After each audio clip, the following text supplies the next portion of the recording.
다시 만나는 그날에 당신에게 들려줄게요.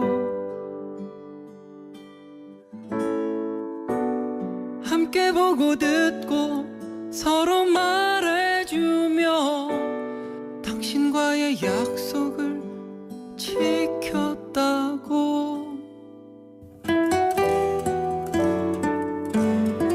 지금 흐르는 노래는 자신의 환자에게 죽음을 당했지만 안전한 진료 환경과 마음 아픈 환자들이 편견 없이 치료받을 수 있는 세상을 꿈꾼 임세원 교수의 추모곡입니다.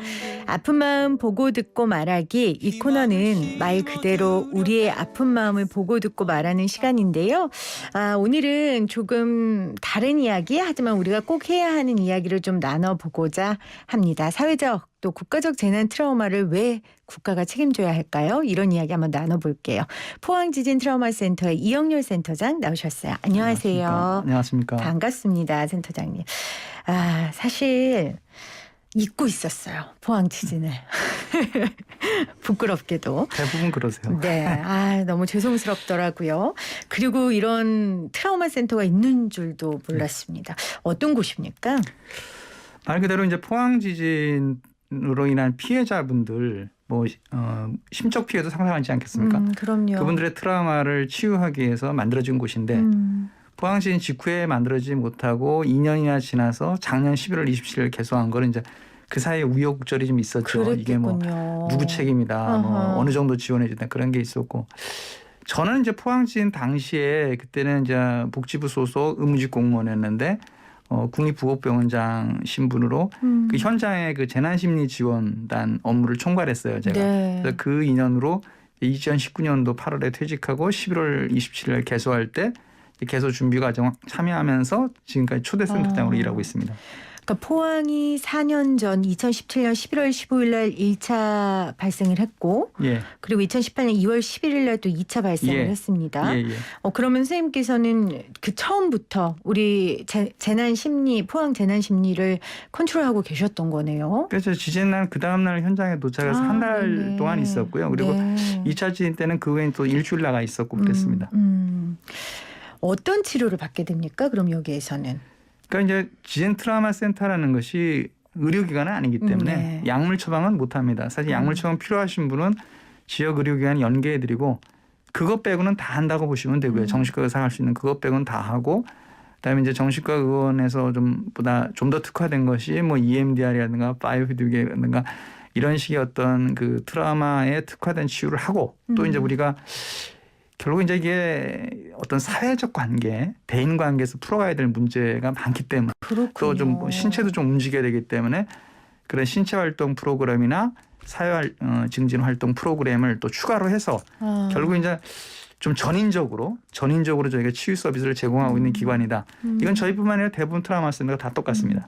트라우마 센터가 우리나라에 몇 개 정도 있습니까? 전부 8개 있습니다. 전국, 제가 광주 트라우마 센터는 알고 있고요. 광주는 국가폭력이, 광주가 이제 제주를 같이 지금 위탁받아서 하는 걸로 알고 있고, 그다음에 이제 안산에 세월호, 그다음에 저희가 이제 포항 지진, 그다음에 전국에 우리나라 이제 복지부 소속의 국립정신병원이 5개가 있는데 권역별로 그 각 병원 내에 또 그 권역별 트라우마 센터가 설치되어 있습니다. 그러면 어떤 사건을 기점으로 생긴 건 포항하고 안산 정도라고? 포항, 안산, 광주는 광주 5.18. 5.18. 네네, 알겠습니다. 포항 지진만의 특징이라고 해야 될까요? 좀 그런 게 있습니까?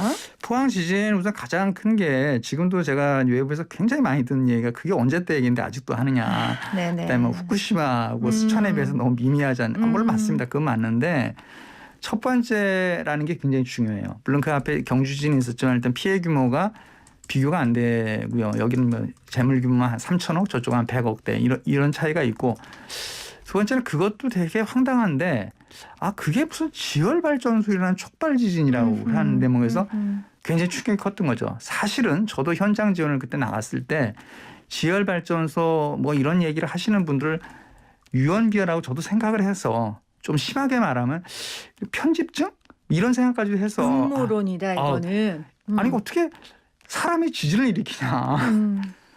그랬거든요. 근데 나 그 얼마나 그 당한 분들이 충격이 크시겠어요. 아, 그런 것들이 가장 큰 부분으로 지금 남아 있고 그 후에 이제 진행된 과정들이 뭐 기다 아니다 뭐 그다음에 보상이다 아니다 보상은 어렵다 누가 책임져야 되니까 구제로 가자 그 구제도 또 다 줄 수는 없으니까 어느 정도로 제한하자 이런 과정이 제가 보기엔 계속 그 피해자분들의 어떤 마음을 후벼파는 과정이 있다 보니까 사실은 물적 피해에 비해서 심적 피해가 크게 남았고 거기다 하나 엎친 데 덮친 격으로 잘 아시겠지만 작년에 이제 코로나 재난이 시작될 때 대구 경북 지역이 시작됐잖아요. 맞습니다. 포항이 경북에서 제일 큰 도시고 아하. 경북의 중심이거든요. 그러니까 이게 이제 더 해결이 안 되는 거예요. 그렇겠네요. 그래서 지금까지 결국은 참 어렵고 힘들고 이런 분들이 많이 남으신 거죠. 그런데 아까 PD님께서 말씀하신 것처럼 이미 차는 떠나가 버렸고 4년 전에 일이 돼 버렸고 사람들의 기억 속에는 사라져갔고 그러니까 이제 남은 사람들은 어떻겠습니까 심정이.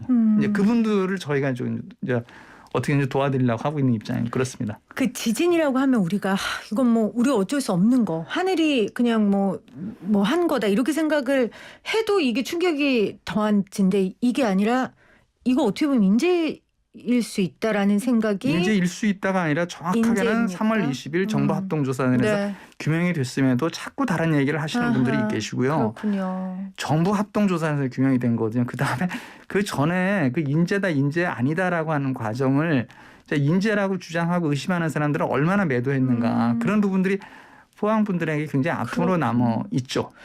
아 그렇군요. 이게 그냥 단순히 포항 지진만으로 말할 수 없는 많은 얘기들이 있네요. 이거는 인재입니다. 자연재해가 아닙니다. 그렇군요.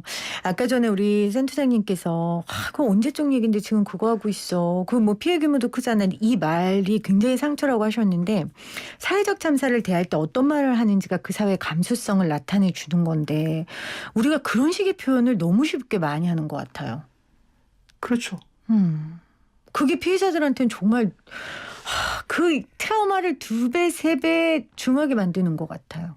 그러니까 좀 약간 제가 제 선을 넘는 저는 정신과 의사인데 그냥 트라우마 심리치유나 잘하면 되지 뭐 이런 소리를 한다는 것 자체가 또 공박을 당할 수 있는데 제가 이제 현장을 많이 다니다 보니까 이제 뭐 양쪽을 다 보는 거죠. 항상 반복되는 데자부 같은 모습들이 있거든요. 가해자로 지목되는 국가, 사회, 어쩌고저쩌고 기업 이런 분들이 그러고 싶지는 않았어요. 누가 그러고 싶었겠어요. 근데 그거에다가 이제 어떤 불가항의 부분이 섞여서 뻥 하고 터져버리고 나면 그다음에 사실 이쪽도 좀 이거 억울하고 저쪽은 황당하고 뭐 이런 상황이 되는데 여기서부터 되게 중요한데 피해자들이 원하는 거는 원상 회복이고 자기 삶으로 돌아가는 겁니다. 그럼요. 일상의 회복이죠. 피해자분들이 국가 사회를 믿고 신뢰하라라는 얘기는 무지 많은데 국가 사회가 피해자분들을 믿어주는 모습은 제가 많이 못 봤어요. 그분들은 항상 뭔가를 요구하고 하나를 주면 2개를 이렇게 하면서 굉장히 어렵게 만들고 이분들이 계속 피해의 흔적을 계속 갖고 낙오하게 만드는 거예요. 그럼 이분들은 계속 이 주장을 할 수밖에 없습니다. 피해의 흔적을 가지고 낙오하게 만든다. 그걸 다름 아닌 국가와 공동체가 하고 있다. 지금 그렇죠. 처리가 굉장히 제가 보기에는 뭐 죄송한 말씀입니다만 조금 더 좀 보완할 필요가 있습니다. 예. 포항 지진 피해자들 뭐 개인별로 다 다르겠지만 어떻게 삶의 현장에 잘 복귀들을 하셨는지 궁금하네요. 저희 센터 개소일에 현재까지 등록되신 분이 한 2,000분 정도 되고 그다음에 저하고 이제 심층 상담 진행하신 분이 한 400분 정도 되시는데 그분들만 놓고 본다면 이제 절반 이상이 좀 아직은 아니다라고 말씀드릴 수가 있고 뭐 포항 시민 전체 지진 겪으신 분들을 놓고 본다면 많은 분들이 복귀하셨죠. 복귀했다. 하지만 트라우마라는 게 복귀한다고 다 나았다 이렇게 말할 수 없는 거잖아요. 그렇죠. 계속적인. 근데 심적인 부분도 중요하지만 거듭 말씀드린다면 실제로 현실적으로 그 어떤 재난의 영향으로 삶이 달라져서 자기 원래대로 좀 원래대로까지는 바라지 않는데 그래도 비슷하게라도 가지 못하고 낙오하는 분들이 계시거든요. 이 낙오하는 분들을 어떻게 끌고 갈까 하느냐. 이거를 제가 현장에서 많이 느끼는 거죠. 이분들한테 심적으로 심리 치료를 한다? 그것만으로 충분한가? 그런 부분에서 제가 하면 할수록 문제의식을 많이 느끼는 겁니다. 그래서 센터장님께서 공동체의 역할을 굉장히 많이 주장하셨잖아요. 그러니까 이분들의 심리치료는 전문가가 하는 거고 그다음에 결국은 지속 가능하게 안정적인 삶을 보내려면 공동체의 역할을 말씀을 하셨는데 그걸 우리가 어떻게 좀 받아들이면 좋을까요? 이것도 되게 주저넘은 얘기인데요. 보통 이제 무슨 민사소송 같은 데 가면 이 100대 빵은 좀 없고요. 손해를 좀 나누지 않습니까? 그렇죠. 그렇죠. 교통사고가 나도 너라고 그러냐.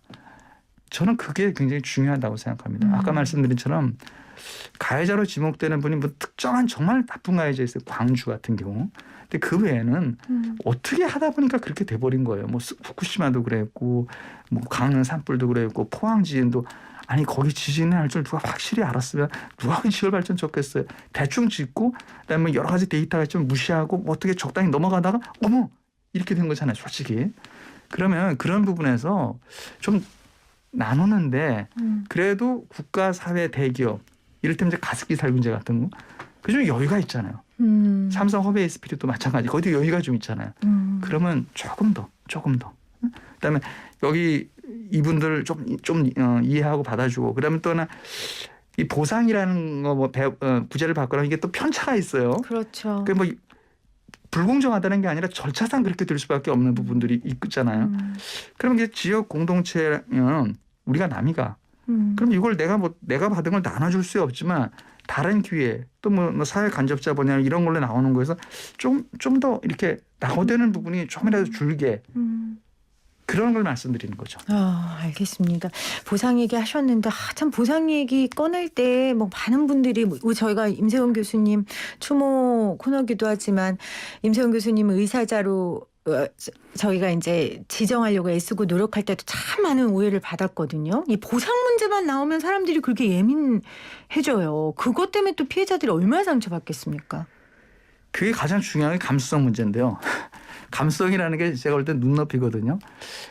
약간 옆으로 나가는 얘기고 생방송인데 그렇긴 한데 제가 오늘 이 마이트까지 와서 앞에 이제 홀에 들어오면서 여기까지 오는 과정이 그때 평균 이상의 지성과 교육을 받은 사람인데 처음이니까 쉽지가 않더라고요.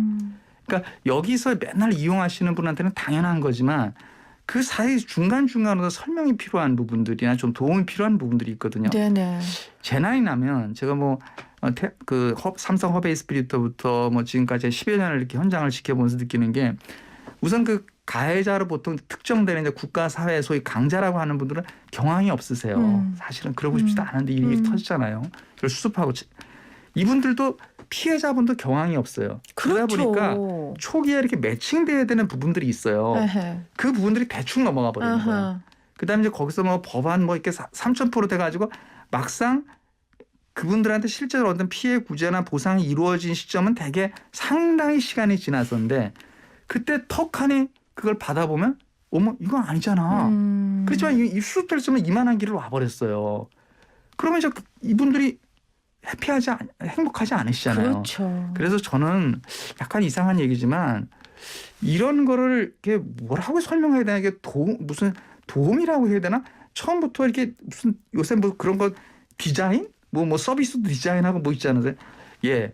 이런 재난에 대한 지원도 조금 디자인이 필요한 것 같아요. 그거는 맞는 말씀인 것 같아요. 그러니까 컨트롤 타워 얘기는 좀 끊임없이 나오고 네네. 있고 컨트롤 타워 플러스 피해자들의 눈높이에 맞춘 디자인, 뭐 중간에 뭐 의사소통 역할 뭐라도 좋은데 하여튼 정말 여기서 네고시에이터 같은 역할이 필요하지 않나.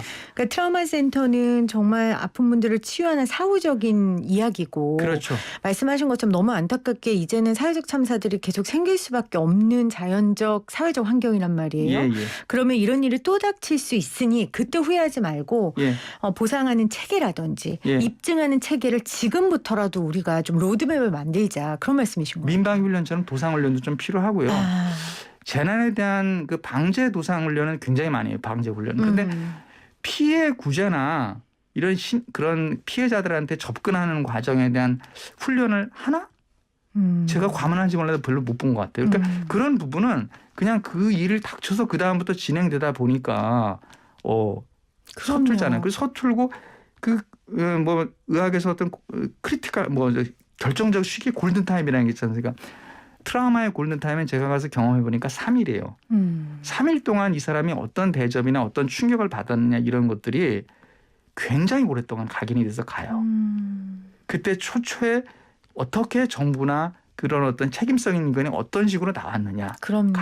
그래서 이 부분에 대한 것이 앞으로 사회 갈등 해소의 차원에서도 굉장히 중요하다고 저는 생각을 합니다. 우리가 위기 가운데 있을 때 전문가가 딱 와주면 그게 뭐 100마디의 위로보다 의지가 된단 말이에요. 불이 났을 때 소방관이 와주고 아플 때 의사가 와주고 그것처럼 내가 그 재난 현장에서 탈출된 이후에 국가라든지 조사기관에서 나와준다면 그게 얼마나 이제 내가 좀 살 수 있는 방법이 생기겠구나라는 확신이 생길 것 같아요. 그런 측면 얘기를 해주셨습니다. 사실 우리 센터장님이 그 태안 때부터 이 국가 트라우마 사회적 재난에 굉장히 문제의식을 갖고 이쪽에 일을 하신 분이라서 오늘 이렇게 얘기를 해주시는데 왜 정신과 의사로서 특별히 이 부분에 사회적 재난에 관심을 갖게 되셨어요? 솔직히 말하면 부끄럽습니다만 제가 뭐 그런 거에 무슨 어떤 뜻을 세워서 한 건 아니고요. 제가 태안이라고 하면 안 돼요. 정확하게 삼성 허베이 스피릿은 자꾸 태안이라고 하는 바람에 가해자 피해자 혼동되고 네네. 태안 분들은 그것 때문에 피해를 많이 받으셨잖아요. 지역민들이. 그렇죠. 저 오늘 배울게요. 뭐라 그러라고요? 삼성 허베이 스피리토 기름 유출 사고. 허베이 스피리토. 그건 대이름이고 그거 외우기 어려운 그냥 삼성 기름 유출 사고가 맞습니다. 그게 왜 태안 기름 유출 사고가 아니고 태안 국민들이 장사가 안 되는 일이 벌어지니까. 알겠습니다. 자, 삼성 기름 유출 사고를 접하셨어요. 그런데 그때 제가 이제 국립공주병원장 신분이었는데 이제 복지부 명예에 의해서 나갔죠. 그러다 보니까 이제 그런 재난을 이상하게 많이 나가게 됐어요. 또 부부병원장일 때는 경주 지진, 포항 지진, 뭐 밀양 세종병원 퇴임하기 직전에는 그 진주 안인드 살인방화 사건까지. 그러다 보니까 이제 그림이 이렇게 보이잖아요. 그리고 이렇게 좀 더 내가 잘할 수 있는 부분들이 생기고 관심이 가고 그렇게 됐던 것 같아요. 그렇군요. 그러면 선생님 트라우마가 이제 개인적 이유도 있지만 아까 말씀하신 여러 가지 사건들처럼 국가적 재난, 사회적 참사가 원인이 되는 경우도 있잖아요. 그러면 개인적 이유와 사회적 이유로 발병된 트라우마가 차이가 큽니까? 크죠. 큰 게 아까 말씀드린 이제 일단 그냥 원하든 원치 않든 자연스럽게 가해자 피해자 구도가 형성이 돼버리고 그렇겠죠. 그다음에 가해자는 되게 절대감자, 그다음에 그러니까 피해자는 다수, 지역, 하나의 공동체 그렇게 되잖아요. 그러면 이게 피해자가 같은 트라우마를 받고 같은 피해를 받은 사람이 여러 명이라는 건 두 가지 측면이 있는데 하나는 이 피해를 좀 더 확대시키고 재생산할 수 있는 측면도 분명히 있고요. 상처를. 또 하나는 이게 공동체이기 때문에 함께 극복할 수 있는 측면도 있거든요. 그런데 거듭 강조합니다만 이렇게 이쪽으로 가느냐 이쪽으로 가느냐의 이니셔티브는 놀랍게도 가해자의 어떠함에 대해서 많이 결정되더라고요. 그러니까 가해자는 절대 강자, 피해자는 힘없는 다수인데 이 힘이 가해자 쪽으로 가는 게 훨씬 많더라. 그러니까 가해자가 이걸 어떻게 대응하느냐에 따라서 이게 이렇게 가느냐가 결정되는데 그때 저는 가해자 피해자가 서로 좀 믿어야 된다고 생각해요.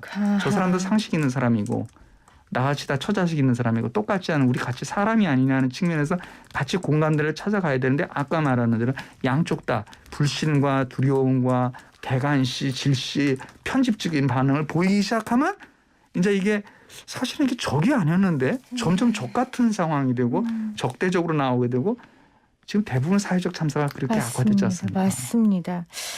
사실 우리에게 너무 아픈 이제 세월호 참사 같은 경우에도 이게 뭐 본질이 어디가 있는지 모르겠고 이것 때문에 그 안에서 서로 싸우고 가해자 피해자 뭐 이런 혼란들이 국민들 사이에 있으면서 이게 제2의 제3의 가해들이 막 이루어지는 것 같았거든요. 지금도 계속 얘기지만 첫 번째 그 보고가 들어왔을 때 감수성 문제였어요.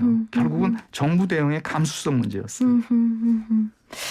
아까 말씀하신 가해자와 피해자의 이 무게중심을 잡는 게 굉장히 중요한데 그 역할을 언론이나 선생님 같은 전문가들이 하셔야 되는 거잖아요. 사실. 언론이 굉장히 중요합니다.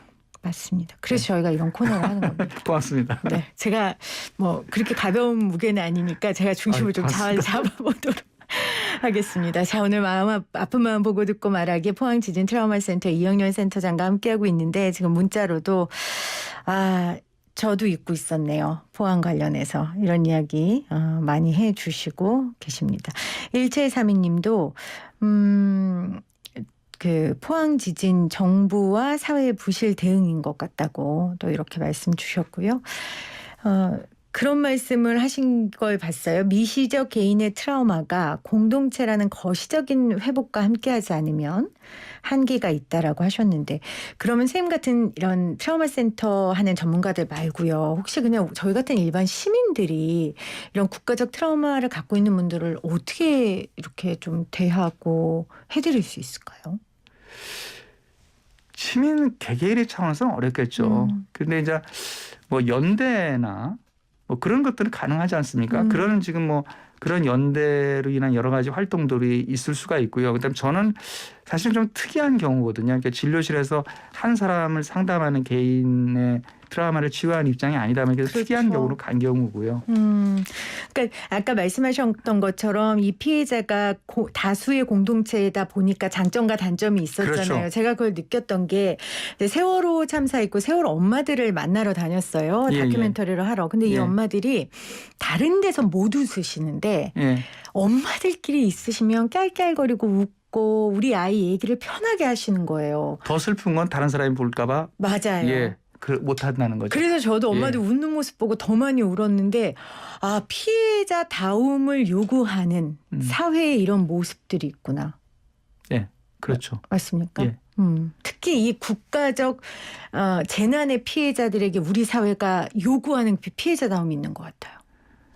우리가 꼭 기억해야 되는 게 누구도 피해자가 되고 싶지 않았어요. 그럼요. 근데 피해자가 되고 나면 그분들이 피해자가 되고 싶어서 또는 계속 피해자로 남고 싶어 하는 사람처럼 몰아가거든요. 그런데 사실은 거기서 좀 생각을 다 바꿔서 아니 저분이 왜 하나밖에 없는 인생을 저러고 있을까 이렇게 좀 생각을 하고 다시 바라보면 좀 답이 보인다고 생각하고, 그리고 그분들이 그렇게 흘러가지 않도록 초동 조치, 거듭 강조합니다만 첫 3일 매우 중요합니다. 뭐 피디님께서 여성분이니까 저도 뭐 와이프한테 많이 혼나는 게 그런 건데, 뭐 임신했을 때라든가 뭐 그럴 때 남편이 어떻게 했다 하는 게 평생 가죠. 예. 평생 가죠. 맞습니다. 똑같습니다. 그 며칠, 그 일주일 그때 정부, 공무원, 관련자가 맞습니다. 어떻게 했느냐. 그 임신했을 때 초기의 기억을 잊지 못한 이유는 임신이라는 건 내 삶을 뒤흔들 수 있는 엄청난 사건이거든요. 그렇죠. 여성 개인에게 예, 있어서. 예, 맞습니다. 근데 이 사건을 일으킨 동시에 같이 일으킨 사람이 너무 아무렇지도 않게 자기는 다른 일이냐 이러면 열받는 거거든요. 그랑 똑같은 거죠. 국가재난은 분명히 가해자가 있는데 뭐 너무 아무렇지도 않게 거기에 대해서 생각을 한다든지 적극적으로 대처하지 않는다든지. 되게 그 방어적인 태도에도 굉장히 많이 상처를 받는데, 아하. 그러니까 그분도 사실은 가해자로 지목되는 분도 두렵기 때문에 저는 그렇다고 보거든요. 그러니까 양쪽에 다 두려움이 있는 거예요. 그러니까 정말 많이 듣는 얘기 이런 거거든요. 뭐 들어주기 시작하면 끝이 없다. 저는 이제 공무원 생활도 같이 쓰는 게 양쪽 얘기를 다 듣지 않습니까? 그렇죠. 물론 그런 측면도 어떤 면에서 인간이 굉장히 이기적인 측면이 있기 때문에 그럴 수 있어요. 그렇지만 내가 해야 될 부분은 분명히 있는 거고. 아, 그럼요. 그리고 이러나 저러나 마찬가지라면 한번 다가가나 보자. 오히려 이렇게 생각할 수도 있죠. 예. 아니, 그리고 선생님께서 말씀하신 것처럼 가해자는 거의 절대 강자인데 억울한 면도 있고 화가 나는 면도 있겠지만 그건 그들이 가질 수 있는 행동은 아니죠. 그건 본인이 해결해야 할 감정의 문제고요. 그걸 행동으로 나섰을 때는 그때는 정말 피해자들뿐만 아니라 다른 일반 시민들에게도 엄청난 상처와 분노를 일으킨다는 걸 가해자들이 아셔야 될 거예요. 아주 중요한 지적하시는데 그런 사회적 약자를 절대 강자인 분들이 어떻게 대하느냐를 보고 사실은 그쪽과 동일시를 하면서 자기가 이 사회나 국가에 대한 어떤 신뢰를 다시 한번 확인하는 계기가 되거든요. 그럼요. 굉장히 중요합니다. 맞습니다. 알겠습니다. 저도 이 사회적 재난 트라우마 얘기를 하다 보니까 말씀하신 것처럼 이건 제 얘기가 될 수 있는 거잖아요. 어느 누구에도 자유로울 수 없는 얘기예요. 맞습니다. 네. 그러다 보니까 제가 마음 아픔만 보고 듣고 말하게 다른 코너 오셨을 때보다 더 감정이입을 하게 되는 것 같습니다. 선생님께서 트라우마 환자들 만날 때 가장 중요하게 여기시는 게 자존감 얘기를 되게 많이 한다고 하시더라고요. 네. 이 자존감이 어떤 의미에서 트라우마 치료에 있어서 중요할까요? 그러니까 자기 인생을 봐야 돼요.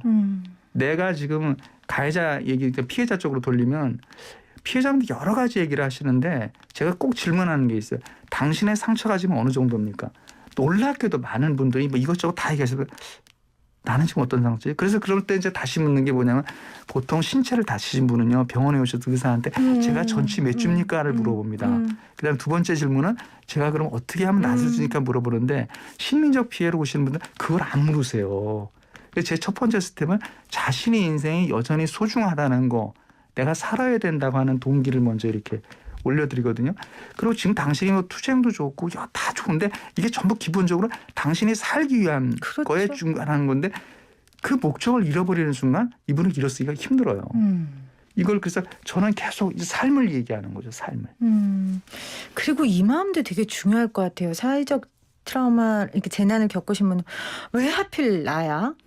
나 열심히 살아왔는데 왜 하필 나야? 이 생각이 너무 본인을 괴롭게 하지 않을까 싶어요. 그렇습니다. 그래서 사실은 그 되게 어려운 문제인데요. 모든 분들은 자기 트라우마가 자기 나름대로의 어떤 스토리로 이해가 돼야지 정리가 돼요.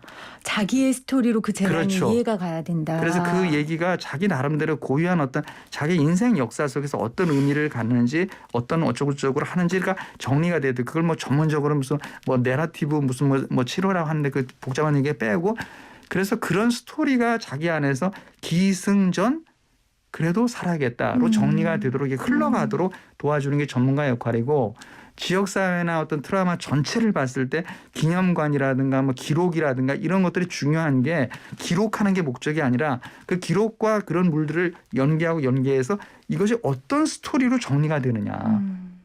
굉장히 중요합니다. 국가의 가장 정말 큰 역할. 그 사회나 예, 국가나 어쨌든 이런 큰 일이 났을 때. 그래서 포항도 마찬가지고요. 예. 알겠습니다.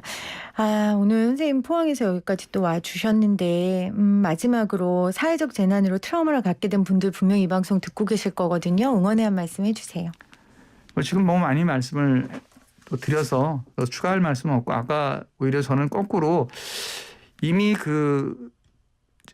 그분들 다 열심히 사시려고 하잖아요. 피해자분들은. 사실은 가해자분들에게 정말 드리고 싶은 말씀인데 조금만 좀 그분들에게 손을 내밀어 주시고 좀 도와주시면 아마 여러분들이 생각하는 것보다 의외로 그분들이 더 빨리 자기 삶으로 돌아갈 것이고 그래야 이 일이 끝나는 것이다. 피해자가 자기 삶으로 돌아가야 이 일이 끝나는 것이다. 이 점을 다시 한번 말씀드리고 싶습니다. 알겠습니다. 6635님이 대형 화재나 재난 발생 시 사회적 약자 인권 보호의 시스템이 더 중요하고 필요한 세상이 됐으면 좋겠다라는 문자 보내주셨습니다. 선생님 오늘 고맙습니다. 고맙습니다.